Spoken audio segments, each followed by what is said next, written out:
Welcome back to the channel, everyone. My name is Bryce Lewis, and I'm going to do something a little bit different in this video. I wrote essentially a short essay or podcast style monologue talking about two of my favorite studies and some of the reasons why I've chosen these, and I think you should be interested in them too. So please stay tuned. This is meant not to be a visual experience. So while I do have some visuals there, you can simply listen to this on a long walk or while you're doing something else or just listening in the quiet of your own home. And I'm curious what you think. So thank you for tuning, and I hope you enjoy.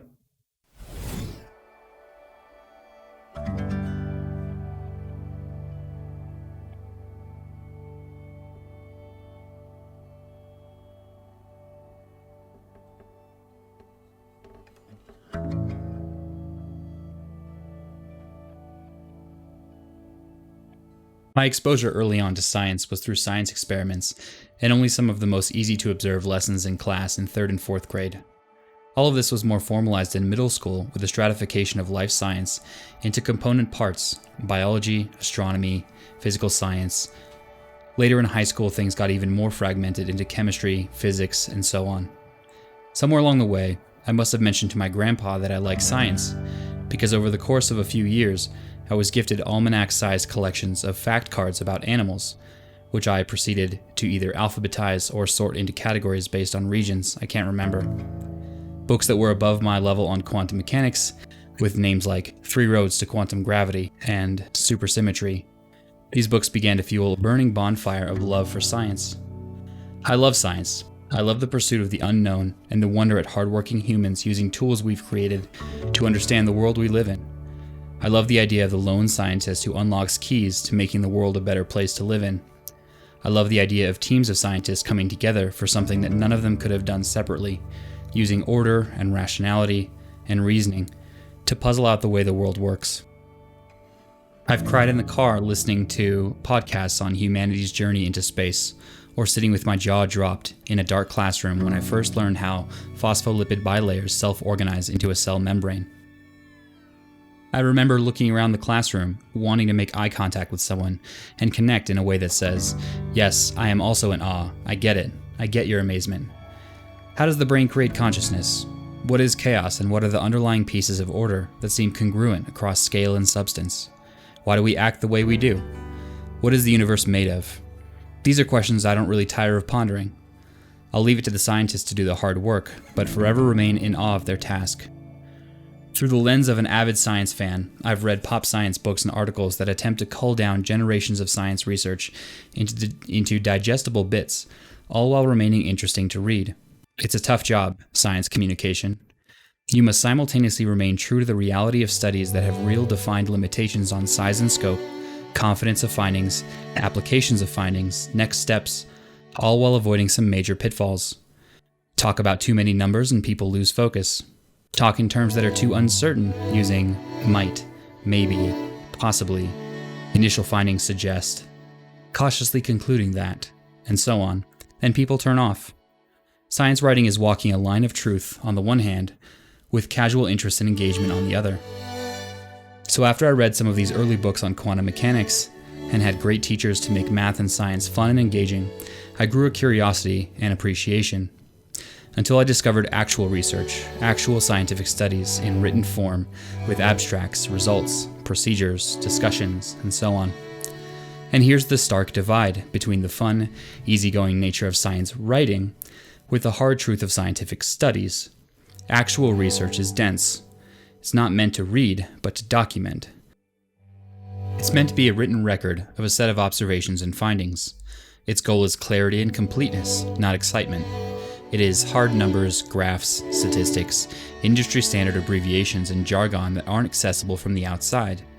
And it's no wonder this is where most people stop and take their science information, if they do, after it's been chewed and interpreted and reinterpreted over multiple sources until dietary flavonoids, the role of minus epicatechin and related pyrocyanidins in cell signaling becomes good news for chocolate lovers. The more you eat, the lower your risk of heart disease.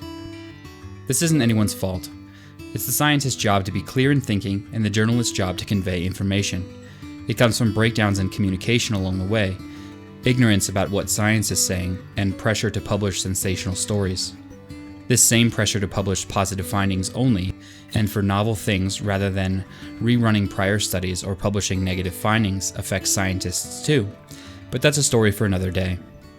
Regardless, there are some jewels in scientific literature that I had to make myself enjoy at first, forcing myself into the cold, shallow waters of abstracts before skipping the icy procedures, methods, and results sections, which are often too dense for me, before dipping my toes in the frigid waters of the discussion and conclusion sections, which at least convey ideas in sentences that tell a story. Exercise science doesn't escape this treatment. I've been careful to guard my learning over time as close as I can to either reputable first-hand sources or reputable second-hand writing about first-hand sources. Trust in what you read isn't something to be taken lightly, as every piece of science you read gets committed to memory more or less as "this is the way the world is," as truth with a capital T. Choosing biased sources is likely to shade your worldview, and unlearning things is far, far harder than learning things for the first time. Science is unfortunately used as a tool for persuasion just as often as it is used as understanding about the world as it is. And so, up to 2014, I've called a modest number of what I hoped were facts about the world, about exercise and powerlifting and the best ways to get stronger. Facts about how to order and structure training, about the nature of stress and fatigue and how to recover from training, before I discovered the writing of John Kiely. John Kiely is a senior lecturer in elite performance at the Institute of Coaching and Performance at the University of Central Lancashire, and a researcher on a broad range of topics from caffeine to sprinting to genetic variability across athletes to stress and periodization. But when my coach sent me one of his studies to read, it was just another study from another scientist, until I kept reading. Today I want to talk about 3 papers Kiely wrote that aren't so much studies as opinion pieces on the state of evidence about particular topics, about why you should care, and about what papers like these do for science as a whole.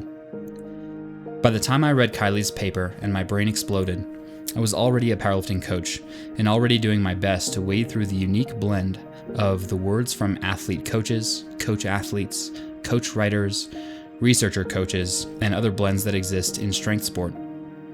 Here was one of Kiely's essays on stress. It talks about the underpinnings of stress as a concept, written in normal language I could understand, almost poetic in timbre and rhythm. Kiely neatly placed disparate concepts together in a way that led me to seeing a deeper truth, reminiscent of some of those books I read on quantum mechanics, the podcasts I'd listened to on sleep or sex or space. In that free research paper, Kiely leads you on a history lesson of the underpinnings of the stress model, into a future of complexity and human-to-human understanding. Amid many other examples of mundane but necessary science writing on exercise and strength and conditioning, here was something to fill you with awe, to bring back that sense of wonder at the world and the makeup of humans. There's deeper layers here. All at the same time, Kiely is implicitly saying, 1. We thought we were right in the past, and we only knew part of the complete picture. 2. Things are more complex than we gave them credit for. 3. Things are more connected than we gave them credit for. And 4. This stuff isn't just theory. Here's how this will make you a better coach today.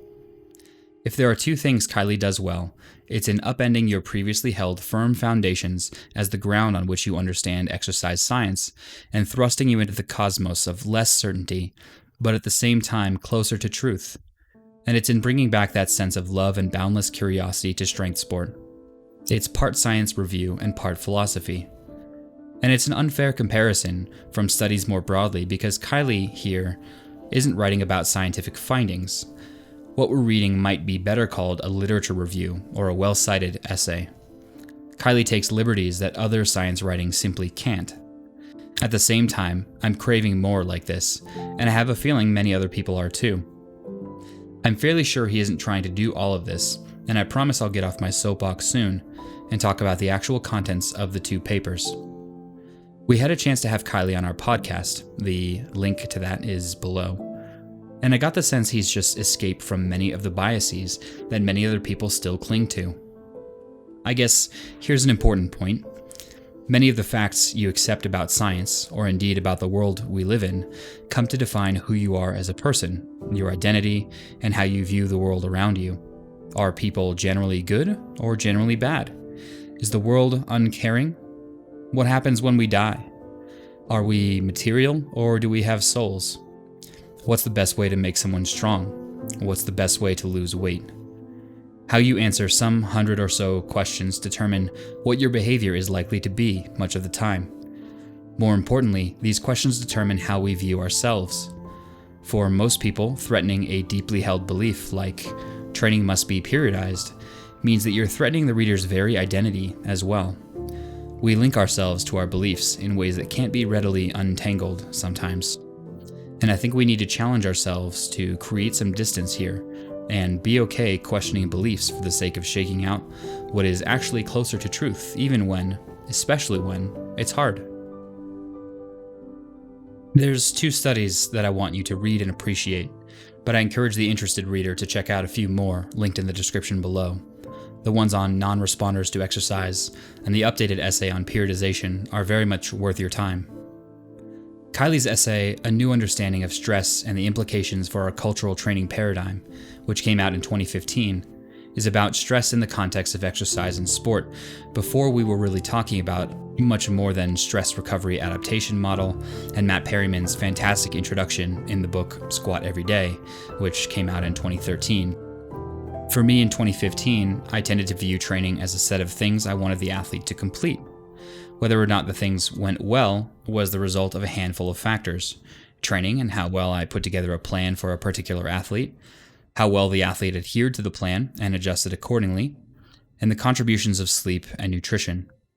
Stress wasn't really a factor, but I was starting to see more research on recoverability in college athletes and the effects of stress and so on, which sees athletes as humans and not machines.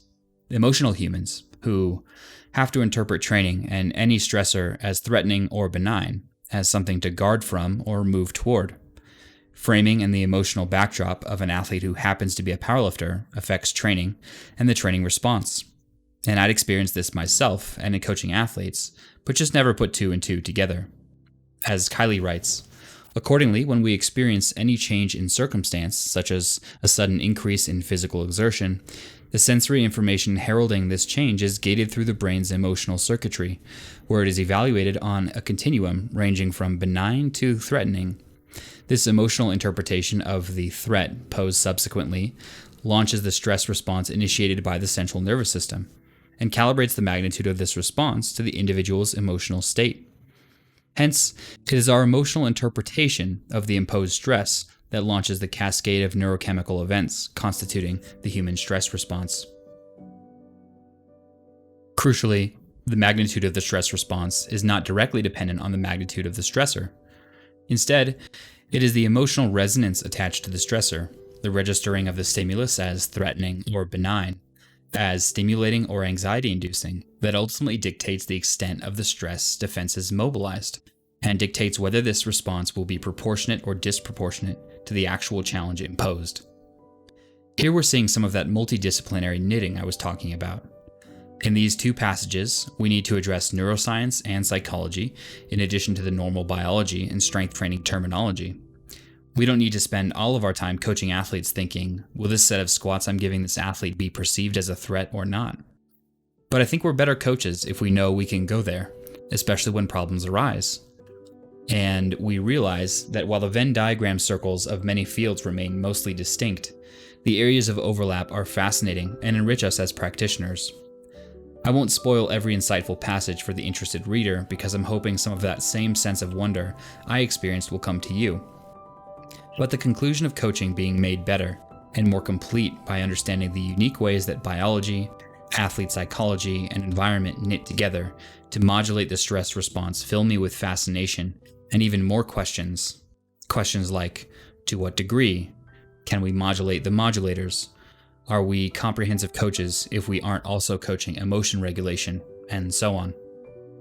Kiely pushes us to be better, to be more comprehensive in our coaching, to pay attention to more things, and to ask more questions. And I think our athletes can only benefit from the depth and clarity of our thought as coaches. The second, older paper we're looking at revolves around beliefs that, in the strength training community, are even more deeply held. This concerns the nature of periodization, the structuring of training variables sequenced across time toward a determined date of goal-directed high performance. Classically, and as Kiely points out, Russian paradigms surrounding training are such that you can expect a coach to plan backward from a competition, back to the present in an attempt to best prepare athletes. Implicit are a few interesting assumptions. 1. Training is predictable. Using data we know today, we can model what will happen in the future and plan effectively. 2. Biological adaptation to a given training intervention follows a predictable course. It's interesting how closely people feel about training paradigms as either right or wrong, and how much work it might take to convince a person that there may be other ways to train people, other systems of managing sets, reps, exercises, and workload. One of my most freeing moments as a coach was learning, rather than seeing the differences between training programs, to seeing the similarities under the surface. Oh, look, you too are training heavy squats twice a week. Oh, here's another system that seems to have pretty high exercise variation. Seeing the similarities frees you to dissociate names from programs and speak more comfortably in what's going on in a week of training. 5-3-1 becomes a 4-week mesocycle with progressively lower AMRAP sets and autoregulated load increases. But this DUP program over here takes the same concepts and applies it to higher rep ranges. How universal periodization seems to be, and at the same time how different its effects and necessities might change depending on the sport we're talking about. As you may guess is the style of Kiely. We start with a history and what had been the case before, bring up cases where the current paradigm is off base, oversimplified, or flat out wrong, introduce complexity and nuance, and discuss the steps we might take to get toward the real truth. Whatever your worldview on fitness and the training of high-performance athletes, I think there's levels of a deeper story here. Kiely mentions that when it comes to periodization, what might be effective is actually just variation, rather than the actual structure across time. As Kiely writes, thus, the preponderance of published literature suggests that periodized structures enhance benefits when compared with non-periodized counterparts. Occasional studies have failed to demonstrate such superiority. However, such investigations have been typified by subject of low initial fitness, and here's my own input, for whom any training strategy is likely to work, and subjects with short timeframes of investigations, again, my own input, where real advantages of periodization likely haven't emerged yet. There just hasn't been enough time. When we reflect on these conclusions, there appears a subtle point of interpretation that is frequently overlooked. In essence, due to complicating logistical constraints, experimental designs have compared interventions regularly, varying training parameters with interventions with minimal or no variation. Accordingly, what such studies have demonstrated is that variation is a critical aspect of effective training, not that periodization methodologies are an optimal means of providing variation. Corollary here is that often when an athlete switches to a new coach, they start making more progress. Is it the new training that's just that much more effective? Possibly. But it's likely more the case that the athlete is just exposed to more variation in structure, theme, movement, and stress. Thus, boom, more progress. This is a fascinating peek behind the curtain of especially those coaches who seem to have a system that we haven't been able to crack or understand from the outside. Questions like, but why did you go up in volume work today instead of the same triples you've been doing every week? Why does your training seem to go so much better with a little more variation? Questions abound. What kind of variation is the right kind? Is it enough just to change rep ranges every once in a while for it to count the same? Do we need new movements? How often? Which? Is there such a thing as too much variation? This paper is just so damn chock full of paradigm-bending sentences. Kiely notes, for instance, the link between monotony, the opposite of effective training variation, and poor performance and even infections. The tendency to view averages in accepting the truth of study interventions rather than looking at the outliers. As coaches, you don't get 20 athletes to average your success over. You need to concern yourself with the success or failures of every individual athlete. That when viewing each athlete, we have to be aware of the complex interactions between their training, their epigenetic predispositions, the legacy of previous stress exposures, their transient biological, psychological, and emotional states, and the transient social and environmental variables, as Kiely puts it. Like the paper on stress, our response to training, to periodization, to variation is determined by a complex mixture of what is to be a person living in the world, to be an athlete with relationships and stress and genes and prior successes and failures. Again, Kiely, and here's a bulleted list from the study on periodization. Individual athletes will respond differently to one another to identical training sessions. Identical sessions performed by an individual will always elicit a unique training response for that athlete, depending on the transient functional states of component subsystems. Group-based patterns and observations may be highly misleading when generalized to individuals. And finally, it is highly improbable that there are best patterns, timeframes, or progression and or loading schemes validly applicable across training contexts. I'm sure there are other researchers out there doing work like Kiely, knitting together disparate concepts with ease. But I remember a kind of expansion after reading Kiely, that I was open to a broad range of training interventions I could take with athletes, all under the heading of maximizing an individual's performance that might be far away from the norm. Guided by training response and individual data, we can push forward. Instead of being locked to what the research says, we can critically think our way toward maximizing athletic potential in the long term, exactly the aim of periodization in the first place. Whatever kind of science writing Kiely employs here that blends philosophy, hints at deeper questions, questions established truths, and does all of this in a way that's open to readers is something I'd like to see more of, and I know that many scientists think these things but don't write them. I'm guessing if we had this, we'd be able to circumvent much of the daisy-chained game of science telephone that whittles truth down to false generalizations. Kiely questions and tugs at the assumptions that hold strength and conditioning together. Things like, coaches have good data they can make use to make good decisions. We can use what we know today about an athlete to predict what will happen next week or next month. Training difficulty is a relatively stable thing. If a training approach works for Ben, it will work for athletes who look like or move like Ben. Whatever the high performers are doing, that's probably effective for other elite athletes.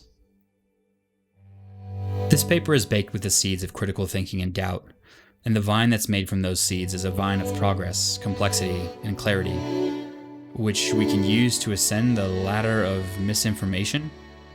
I don't know, I feel like I've run this analogy right off the rails. I'm thankful that I discovered Kiely when I did, and at a time when I'd been thinking already about complexity, individual variation across lifters, about less than convincing foundations of the supremacy of data in making decisions, of the effect of the mind on performance, of the freedom in training planning. These are the presentations I've chosen to make over the last few years, because these are the topics I've become passionate about. I'm surprised that 2 papers back in 2015 rattled me as much as they did, and I hope they might also do the same for you. So, once you've finished reading these, do me a favor and write down in the comments or send me an email and talk to me about the effect these papers had on you, if at all. If you already knew what was in these, if you had already begun to question these things, or if they really did have a profound and lasting effect, I'd be curious to hear. And when you're done there, you may as well start at the beginning of Squat Every Day for some of the dialogue there that covers the basis of a discussion on neuroscience and fatigue and how those things knit together. Well, I hope you guys are all doing well during COVID, and I hope your training is starting to get back on the right path as mine is, and I will see you guys in the next video. Thank you.